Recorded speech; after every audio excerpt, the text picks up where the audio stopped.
পানি খাওয়া লাগতো না বাবা। কাগজে ওষুধ নাই, ওষুধ সিংয়ের জন্য তোর করা যায় না যে কোনো বাজারে ভাই।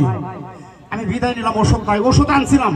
যুবক তোমার মতো ভাই রাত্রে দেখে খারাপ পাইও না, তাইলে নিলে নিবে না, নিলে কইব না নেন নেন চাউল আছে করে কিছু ওখানে কমতো না, দাম ধরো।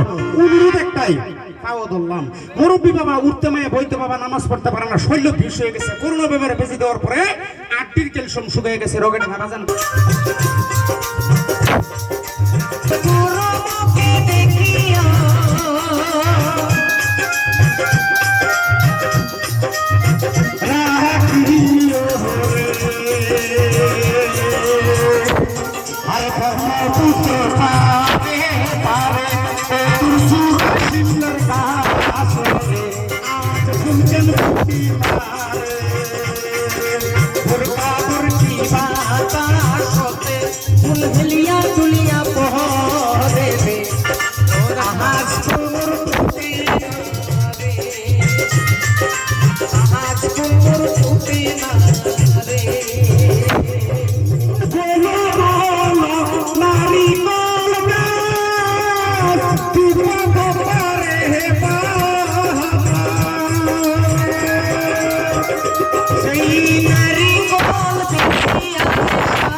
এইবার দেখাইবেন আমার এই কাগজ